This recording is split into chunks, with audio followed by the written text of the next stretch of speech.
Olá, eu sou Rafael Maia e esse é o Estrito Senso Podcast, que é um programa em parceria com a TV Promove, diretamente dos estúdios do canal Universitário. E como sempre, eu estou aqui com meu amigo e fiel companheiro, Silvio Teixeira. E aí, Silvinho? Fala comigo, Rafael Maia, meu querido amigo, que está mais empregado do que nunca, com essas cabeleiras, essas madeixas charmosas que prometem serem estendidas até o final do ano.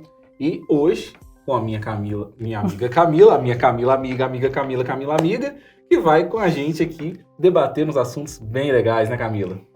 Boa tarde, Silvio. Boa tarde, Rafa. E aí, fazendo um adendo, né? Eu não sou a única Camila da sua vida, porque você tem uma Camila muito mais maravilhosa que eu, que é a Camila Félix, sua irmã, que eu sou fã de Instagram, né? Porque eu não conheço ela pessoalmente, então eu sou fã dela desde o início desse podcast. Mas estamos aqui hoje para dar uma continuidade nas nossas discussões sobre Estado, democracia, estrutura. Aquele capítulo especial que a Constituição reserva aí para a nossa ordem democrática.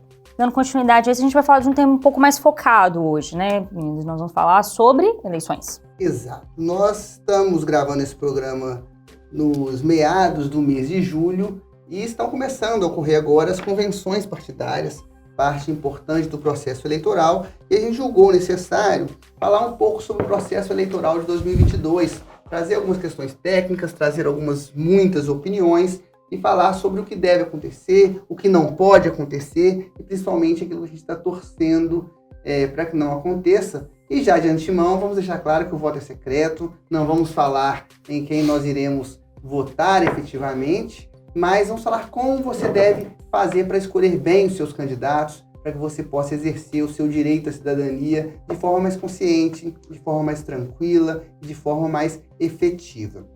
O primeiro ponto é: beleza, nós vamos votar em que esse ano? Fala pra gente aí, Silvinho. Então, esse ano é um ano de eleições gerais, onde a gente vai colocar aí em discussão vagas para ocupar o Congresso Nacional. E quando a gente fala em Congresso Nacional, estamos falando do Senado Federal e da Câmara dos Deputados Federais. E também elegeremos no plano federal o nosso presidente e vice-presidente da República. Mas além disso, talvez mais importante, porque envolve mais o dia a dia das nossas vidas, elegeremos também os candidatos em nível estadual, e aí o governador será escolhido nesse pleito, assim como aqueles que ocuparão a Assembleia Legislativa do Estado, os nossos deputados estaduais. Portanto, é uma eleição que a gente vai ter muitos candidatos, muitas plataformas para comparar, muita gente para a gente pesquisar e tentar entender qual é principalmente o papel. Acho que talvez seja o ponto mais importante para uma boa eleição, é sabermos exatamente para que tipo de função a gente está escolhendo um candidato. Há sempre uma grande dúvida por parte do eleitor médio brasileiro sobre quais as atribuições de cada um desses cargos, né? O que faz o deputado federal? Qual a diferença de um deputado federal e de um senador, por exemplo? Muita gente tem essa dúvida. Por que da diferença? Por que a gente vota em senador? E são 3 senadores, né? Esse ano a gente vai eleger apenas um senador. No último pleito foram 2. E por que a gente vota também num deputado federal? Qual é a diferença? Qual é o papel que cada um exerce? Esse talvez seja um ponto crucial para que a escolha seja mais impactada positivamente. Saber para qual função, para qual atribuição, para qual tipo de responsabilidade. E nisso, a gente traz também a necessidade de entender como essa distribuição de competências que está prevista no texto da Constituição pode também influenciar o papel do eleitor na escolha. Aquele candidato que promete, por exemplo, realizar coisas que estão além da sua atribuição constitucional, provavelmente é um candidato que ou vai frustrar a expectativa gerada, ou é um candidato que já parte enganando seu eleitor. Porque ou ele sabe que ele não pode fazer aquilo e ele está te enganando, ou pior, ele sequer sabe qual é a atribuição para o cargo que ele está se candidatando. Então, acho que é um ponto bom da gente começar a nossa conversa entendendo quais são os meandros aí das funções, das atribuições desses cargos. Eu queria só, antes da gente entrar nesse ponto, que é um ponto importante, que a Camila fizesse uma diferenciação para a gente, que geralmente é uma dúvida que paira na cabeça das pessoas, sobre o sistema eleitoral. Nós vamos votar em alguns candidatos que são eleitos pelo sistema majoritário e temos alguns candidatos que são eleitos pelo sistema proporcional. E geralmente as pessoas ficam com algumas dúvidas. Poxa, eu tive um candidato que eu votei nele, ele teve muito mais votos do que o outro que entrou e ele ficou de fora. Explica pra gente aí, Camila, a diferença desses dois sistemas de votação e quem é que é eleito por cada um deles. Eu achei curiosa essa provocação. Me sentindo uma banca aqui, excelência, uma banca examinadora, pedindo uma diferenciação. Bom, eu acho que o principal para a gente compreender é o seguinte. Nós temos cargos majoritários, que eles são eleitos pelo maior número de votos, né, e ocupam uma vaga. No caso aí, por exemplo, nós temos o governo do estado e a presidência da república, eles são cargos majoritários. O Senado também é o cargo majoritário para quantas vagas forem disponíveis, né? Nós temos aí uma renovação do Senado a cada ciclo eleitoral de 1/3 e 2/3. Então agora nós vamos renovar 1/3 do Senado, na eleição passada nós renovamos 2/3. Por isso que na eleição passada, geral, nós votamos para 2 senadores e agora votamos para 1. Há uma vaga do Senado a ser disputada, a ser ocupada, e é também uma vaga majoritária. Então, para presidente da República, governador do estado e senador, vai ser eleito quem tiver o maior número de votos. Lembrando que para presidente e governador tem que ter maioria absoluta dos votos, por isso pode ser que exista segundo turno, né? Exato. Se o candidato não conseguir obtiver no primeiro turno a maioria absoluta do número de votos, o famoso 50% mais 1. Do total dos votos. Válidos.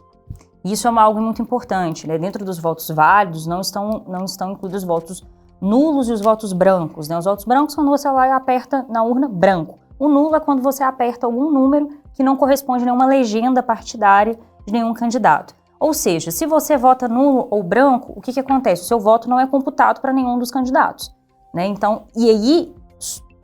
Oi? Exato, isso é um ponto importante. Isso é um ponto muito importante. O voto nulo e o voto branco não servem para nada. Nada. Ah, mas eu recebi alguém falando que o voto nulo... Aquela corrente do WhatsApp da tia, né? Que vai pro mais que tá na frente. Não vai. Voto branco e voto nulo, eles são descartados como se eles não existissem. Então, quando você se propõe a ir numa urna, digitar um número que não existe, ou votar em branco, você está jogando fora o seu voto. Você está dizendo que você não quer que o seu voto seja contabilizado. Exato. E isso é algo muito importante, né, em uma eleição tensa, em um momento que a democracia brasileira passa por um período de muita discussão, e mais que uma polarização política que já é comum das democracias, de grandes massas, uma polarização afetiva, isso é muito importante, né? Quando você opta pelo voto nulo branco, você está falando, olha, a decisão que for, para mim, tanto faz. E isso é algo que deve ser muito bem colocado, porque voto branco, voto nulo não é um voto de protesto, né? Isso não existe de verdade, porque seu voto é simplesmente descartado. Você realmente falou um tanto faz para o resultado eleitoral. Então, meçam os seus votos majoritários. Votos proporcionais, ou melhor, eleições parlamentares, eleições que elas correm pela via proporcional, ou seja, quando você vota em um candidato para deputado, seja deputado federal ou deputado estadual, você também está acrescentando o voto naquela legenda partidária. E essa legenda partidária, ela acumula no final uma quantidade de votos, e aí isso gera um coeficiente, uma conta das cadeiras do parlamento. A partir de um cálculo específico da legislação eleitoral, que também aqui não cabe tanto fazer, é definida a partir da quantidade de votos que aquela legenda partidária recebeu, quantas cadeiras ela vai ter direito, seja na Assembleia Legislativa Estadual, seja na Câmara dos Deputados Federais. E a partir disso, essas cadeiras são distribuídas pelos deputados que receberam o maior número de votos. Então, de repente, você votou em um, mas aí o mais votado daquela legenda partidária foi o outro. Então, não é exatamente essa questão, puxa para o maior, mas é que, na verdade, no bolo, aquela legenda partidária recebeu um número X, ela teve direito a X cadeiras. E os mais elencados ali naquela né, lista, mas não é exatamente uma lista, daqueles candidatos, eles passam a ocupar essa cadeira. Então, é uma eleição proporcional. E qual que é a importância disso? Eu acredito que nós já até tivemos um episódio do podcast quando era só... Thiago Silame.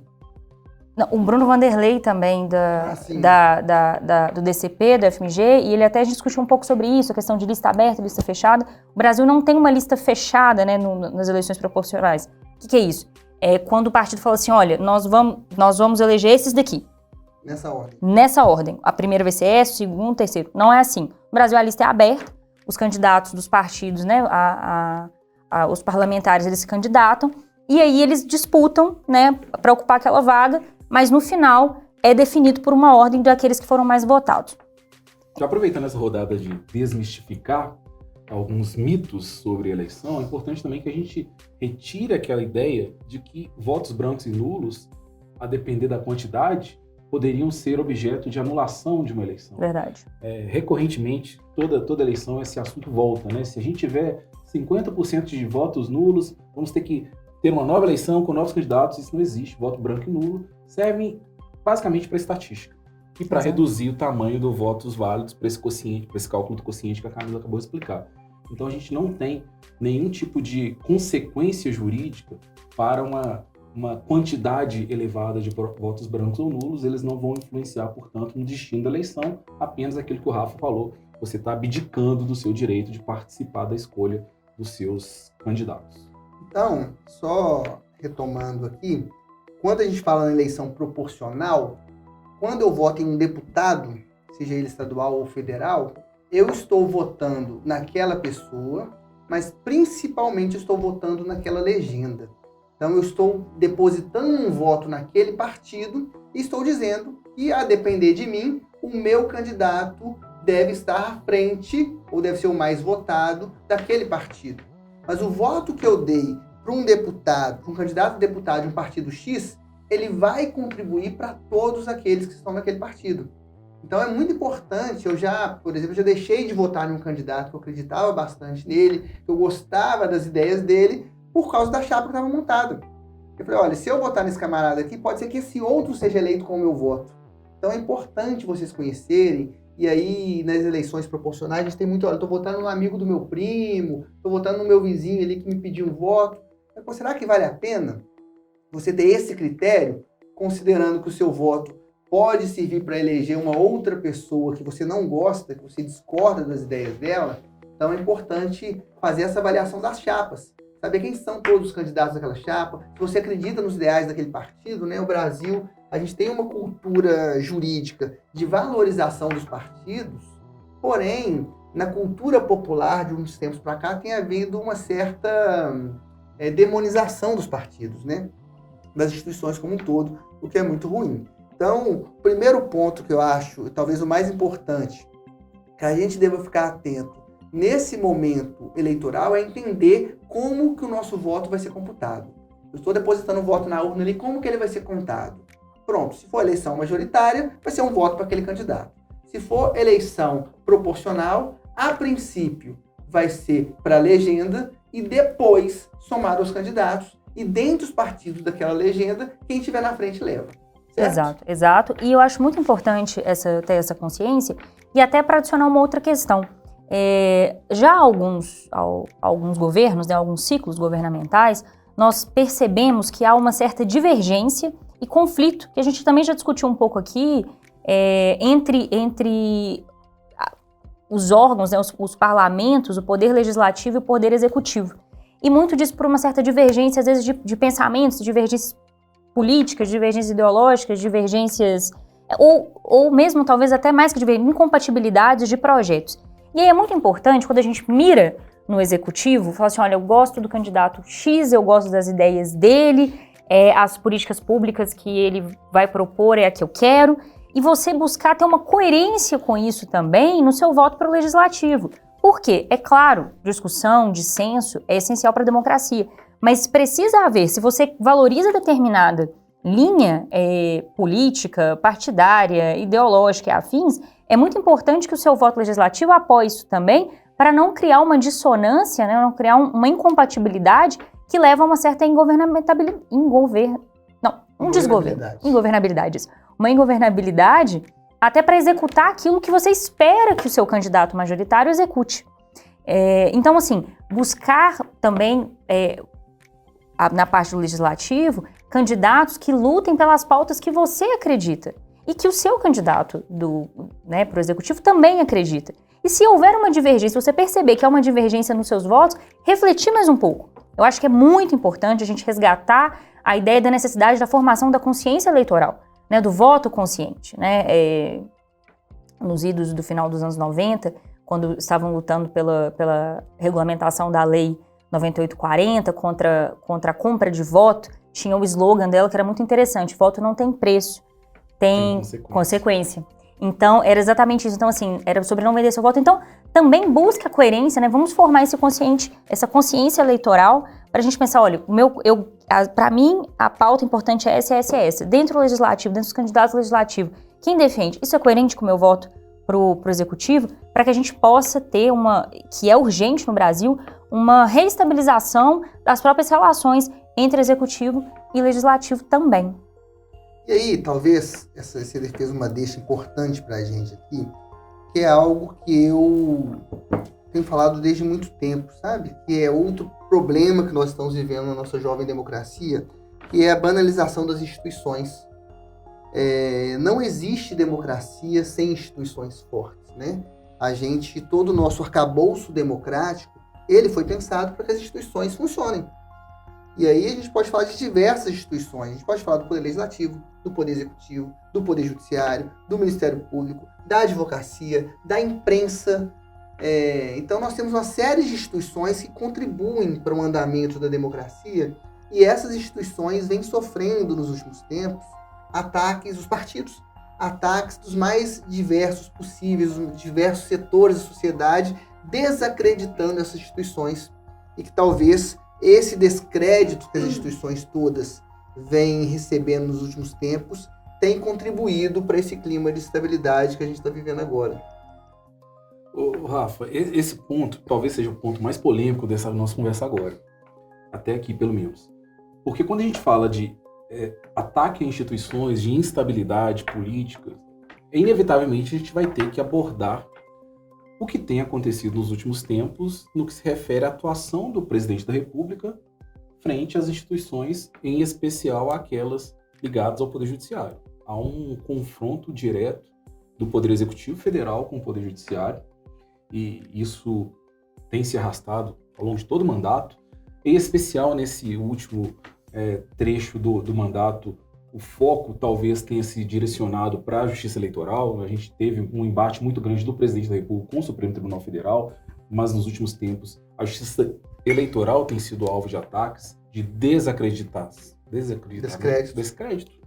da Justiça Eleitoral, até porque as pesquisas indicam que o presidente terá uma dificuldade na sua intenção de se reeleger, e talvez por conta disso um caminho traçado pela estratégia política do presidente seja tentar colocar em dúvida a credibilidade, a confiabilidade, principalmente das urnas eletrônicas e do processo eleitoral como um todo.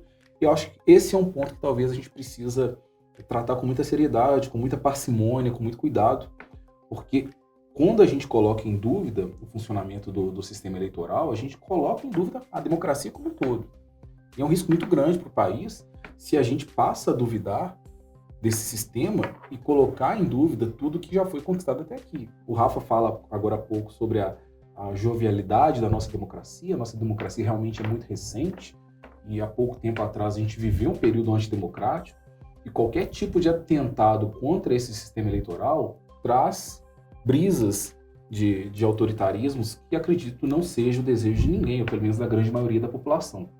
Portanto, nosso papel talvez mais significativo nessas eleições, além de, claro, exercer o nosso direito de fazer valer as nossas convicções ideológicas e políticas, é principalmente defender essa democracia. E defender essa democracia significa dar crédito a tudo que vem sendo construído no país ao longo do tempo. A justiça eleitoral, o sistema das urnas eletrônicas, o sistema de votação no Brasil é estudado, inclusive, por outros países como modelo, pela celeridade, pela confiabilidade. E, de repente, o nosso presidente, o que deveria tomar defesa das instituições e de colocar a nossa condição de uma democracia sólida exposta para o mundo inteiro, caminha no sentido contrário, como a gente presenciou recentemente nesse encontro com embaixadores que talvez o Rafa ou a Camila queiram abordar com mais detalhes. De toda forma, acho que é o momento da gente valorizar as conquistas que temos até aqui, de dar crédito à justiça eleitoral. Afinal de contas, o próprio presidente foi eleito por urna eletrônica na maior parte dos seus mandatos, inclusive o atual. Então é algo que a gente precisa tomar muito cuidado para que não caiamos aí nas armadilhas, nos discursos de auditoria ser ou não ser possível. A gente já sabe que é possível auditar a urna eletrônica, a gente sabe que é possível também dar à urna eletrônica o crédito por não ser possível nenhum tipo de invasão, já que ela não está conectada a nenhuma rede de computadores, né? Um sistema isolado, um sistema inerte. Então, por tudo isso, eu acho que a gente tem que ter esse compromisso com o país, com a democracia, até para que a gente não corra risco de reviver momentos tão tristes da nossa história recente. É muito sério esse questionamento, e é também muito triste porque, como o Silvio falou, o nosso sistema eleitoral ele é exemplo, inclusive nos outros países, né? Os nossos países vizinhos, a gente, assim, recorrentemente também empresta parte da nossa infraestrutura e inteligência da justiça eleitoral para eleições ou consultas populares para países vizinhos. É algo que é muito estudado e é muito admirado, fora que a gente acompanhou talvez mais de perto a última eleição dos Estados Unidos, e aí a gente, muitos memes e piadas, nossa, se fosse no Brasil a gente já estava comemorando, já estava lá na Praça 7 comemorando o candidato X ou Y, eles ainda estavam apurando os votos que são feitos por correio, né, por questão de cédulas e tudo mais. E aqui a gente, além de uma confiabilidade que é feita sazonalmente em audiências públicas, com profissionais, mediados pelo TSE, né, pela Justiça Eleitoral, ainda temos a celeridade e a praticidade do nosso sistema eleitoral. E eu até achei engraçado, porque quando o Rafa começou, ele falou assim, voto é secreto, que é também uma das outras garantias que a urna dá, né? Nós temos um passado brasileiro, antes mesmo do nosso último período autoritário, né? Não foi o único.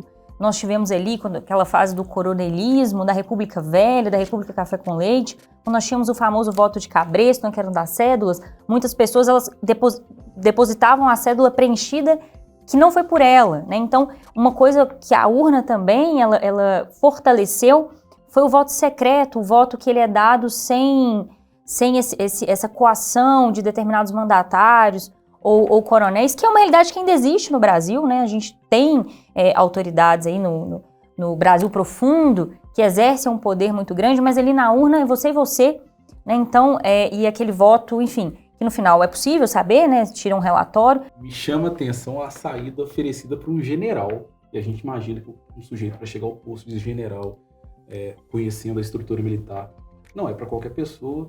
Ele teve a pachorra de oferecer como sugestão, como alternativa, que se vote na urna e que se vote na cédula de papel. Uma saída genial, né? Porque de algum motivo, de alguma forma, ele vai conseguir se ter uma garantia de quem for colocar o voto na urna e na cédula será exatamente a mesma coisa. Então, sim, está preparado o discurso, né? Qualquer incongruência, e obviamente terá, eu seria um, que votaria provavelmente na cédula uma coisa e na urna eletrônica outra, porque eu acharia uma grande bobagem ter que fazer a mesma coisa duas vezes. Qualquer tipo de resultado diferente poderia corroborar ou legitimar o discurso de fraude nas urnas eletrônicas. É claro que essa é uma saída que não funciona, é claro que não faz sentido cogitar votar em urnas com cédulas de papel a essa altura do campeonato. Seria um passo atrás, seria regredir na história democrática brasileira. Então, isso já foi feito. Isso foi feito no início dos anos 2000. Teve essa tentativa e deu errado. Porque já foi feita a tentativa do voto impresso concomitante com a urna eletrônica. E deu errado.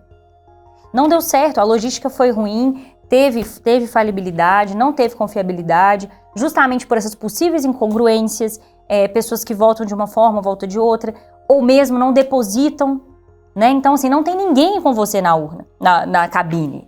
Então, mas o pior é que isso já é feito hoje. Porque o voto é impresso. Ele imprime o relatório, né? Não, o voto impresso escrito mesmo está igual. O TRE tem alguns fiscais, em alguns lugares específicos, que filmados durante as eleições, digitam o voto na urna e escrevem um nome. Escrevem um nome no papel para fazer essa contagem. Sim. O que o ministro da Defesa quer é que isso seja feito de forma aleatória. Que aí você não tem controle nenhum. Basta a palavra de uma pessoa, basta que alguém edite um vídeo qualquer desse, como fizeram nas últimas eleições, para que o sistema seja todo questionado. E aí, esse que para mim é o ponto do que está rolando agora. O ambiente que se busca criar é um ambiente de insegurança, é um ambiente de instabilidade e um ambiente em que as pessoas tendem a não confiar no sistema. E aí, gente, a minha dica, que não é a dica cultural ainda, mas é a dica para a vida escolham bem os candidatos de vocês, conversem com seus amigos, discutam. Silvio e eu mesmo temos alguns grupos de amigos extremamente plurais no que se refere a posicionamentos políticos. Eu estava dizendo hoje que qualquer posicionamento é político, não existe nenhum posicionamento que não seja político. Conversem, escolham seus candidatos, mas defendam o sistema, defendam as instituições, defendam o regime democrático. Nós chegamos, e essa é a minha preocupação, ao deslegitimar todas essas instituições, que muitas vezes as pessoas concluem, então elas não servem para nada, a gente pode acabar com elas. Se a imprensa não serve para nada, a gente pode fechar e ter uma comunicação direta via Facebook, via Twitter ou via lives. Se o judiciário não serve para nada, a gente pode fechar o judiciário também, ou então colocar lá num lugar um juiz que vai defender, vai julgar de acordo com aquilo que eu acredito que é certo. Se os parlamentares não servem para nada, a gente pode desfazer deles também e fechar. E isso é muito ruim, porque isso é um retrocesso. E é um retrocesso não de 50 anos, um retrocesso de 200 anos. Sim. A gente está voltando para um período, 200 não, 400 anos, né? Voltando para um período onde o rei tudo pode. E todas as instituições existentes estariam de acordo com aquilo que o rei ou o vencedor de uma maioria eleitoral defende. O sistema democrático, ao contrário do que muita gente acredita, ela serve justamente para garantir que as maiorias eleitorais que são temporárias não governem da forma como eles bem entenderem e que se submetam às regras do jogo. É isso. É isso? É isso. Então, massa. Então, tá aí a dica do Estrito Senso Podcast para as eleições de 2022. Espero que em breve a gente tenha a oportunidade de sentar nessa mesa aqui ou nesses estúdios e para conversar com alguns candidatos. A gente está com essa programação aí para esse ano, tentar extrair dos candidatos as suas reais intenções. Quem sabe, no melhor dos mundos, promover um debate aqui no canal universitário, por causa da grande amplitude, né, que chega às nossas transmissões. Passemos agora para o nosso quadro de dicas culturais, o Cultura Jurídica. É isso. Vamos lá, vamos começar pelo nosso cinéfilo, nosso crítico de cinema, o conhecedor da sétima arte. Diga aí, Silvinho. Uma coisa que vale a pena a nossa audiência acompanhar é uma série, uma produção americana, mas com um ator protagonista brasileiro, Rodrigo Santoro, que é a série Sem Limites. É uma série que está disponível na Amazon Prime e que trata das viagens exploratórias do Fernão de Magalhães. E essa representação cinematográfica da história, dizem os historiadores, né, que têm um vasto conhecimento para fazer essa análise que eu não disponho, que está muito fidedigna naquilo que os fatos históricos registram. Então vale muito a pena pela produção em si, que é muito bem feita, a atuação do Rodrigo Santoro está primorosa, ele é o Fernão de Magalhães, inclusive. Eu não vou dar spoiler aqui, mas ele morre.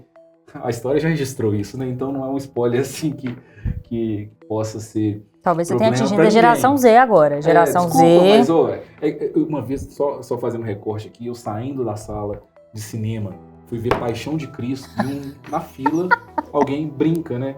Não, o protagonista morre. E aí o cara meio putinho, como assim? Você tá dando spoiler, né? Falando que morre. Gente, era a Paixão de Cristo o filme. Mas enfim, Fernão de Magalhães morre na história, porque de fato ele morre em uma das suas expedições. A série chama Sem Limites, a expedição que mudou o mundo. Salvo engano, esse é o subtítulo. Sensacional, vale a pena, uma grande produção da Amazon Prime. Massa, Camis. Então, aproveitando esse climinha de férias escolares, universitárias e afins, também vou indicar uma série brasileira, porém um pouco assim, não da altura dessa indicação que Silvio Teixeira Filho nos indicou agora.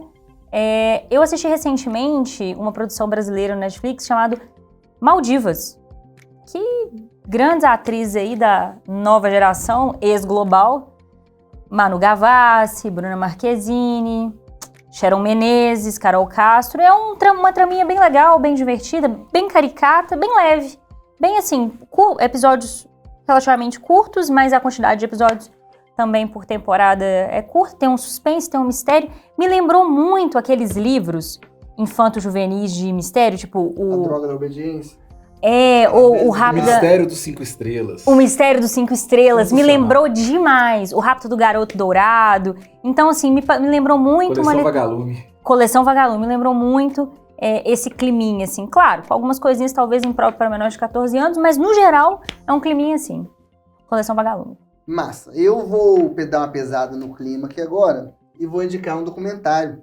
Nós tivemos na última semana o assassinato de um tesoureiro petista em Foz do Iguaçu, o Marcelo, por um militante bolsonarista, um crime com conteúdo político por trás, uma motivação política, e essa talvez seja uma das nossas grandes preocupações para as eleições desse ano, né? Que o clima de animosidade esteja tamanho que as pessoas não possam mais manifestar a sua opinião sem correr o risco de ser agredido, de tomar um tiro, uma facada, etc. E eu queria indicar um documentário chamado Mestre Moa do Catendê, A Primeira Vítima. O Mestre Moa era um capoeirista, um mestre de capoeira na cidade de Salvador, e ele foi assassinado também por uma facada, por algumas facadas pelas costas, no dia do primeiro turno das eleições de 2018. Ele teve uma discussão com o sujeito, quando o sujeito disse que estava defendendo o Bolsonaro, ele estava defendendo a eleição no Haddad. O camarada foi embora para casa, pegou uma faca e deu no Mestre Moa 4 ou 5 facadas. O documentário mostra um pouco do que foi o crime, mas principalmente quem foi o Mestre Moa do Catendê, a sua importância para as pessoas pretas, para toda a cultura musical de origem afro-brasileira na Bahia. Vale a pena assistir, tá no YouTube, Mestre Moa do Catendê, A Primeira Vítima. Ok? Ok. Então é isso, pessoal. Foi um prazer estar com vocês mais uma vez. Espero que curtem, que compartilhem esse nosso episódio e aguardem que teremos mais novidades por aí. Gostaria de mais uma vez aqui agradecer ao canal Universitário, à TV Promove, a Ana Jardim, ao Luca, ao Lucas, ao Vini, aparece Vini, que fazem com que o nosso podcast seja possível, fazer acontecer, estão sempre por trás aqui, fazendo gestinhos pra gente, que tá ok, que não tá ok, gravando impropriedades ditas pelo Silvio. Puxando a orelha. Puxando a nossa orelha. Então, obrigado a todo mundo que contribui para que esse podcast seja possível. Até a próxima. Tchau, tchau. Tchau.